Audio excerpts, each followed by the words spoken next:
গাজীপুর থেকে 20 টাকা বা 30 টাকার ভিতরে তুমি এমন একটা রিসোর্ট করতে পারবে। রিসোর্টে নানা রকম মূর্তি, ঝর্ণা বা সুইমিং পুল আছে। তো দেরি না করে ফুলপুরের দিকে চলো, লেটস। হ্যালো ভিউয়ার্স, আসসালামু আলাইকুম। আজকে আছি গাজীপুর নীলাম্বরী রিসোর্টে। এই রিসোর্টটি দিনে অনেক সুন্দর না হলেও রাত্রে অনেক সুন্দর। রাতে এখানে দেখার মতো অনেক কিছু আছে, সো দিনের বেলায় মোটামুটি ভালোই। আমরা গেছিলাম বিকেল বেলা দেখতে মোটামুটি ভালোই ছিল, কিন্তু বিকেল পারে যখন সন্ধ্যা হয় তখন অনেক সুন্দরই লাগছিল।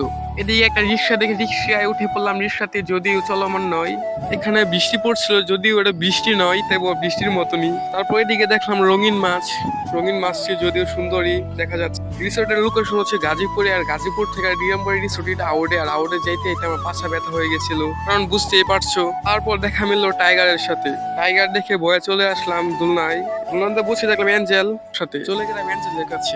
দেখতে অনেক সুন্দরই আছে, কিন্তু হাইডে অনেক উঁচু, যার জন্য বাসায় নিয়ে আসতে পারলাম না আমি।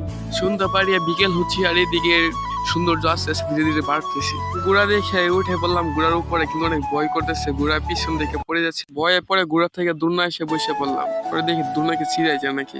এদিকে দেখি ডানা কাটা পড়ি হাট। তারপর সন্ধ্যা পরে বিকালের দৃশ্যগুলো আস্তে আস্তে ভালো লাগতেছে।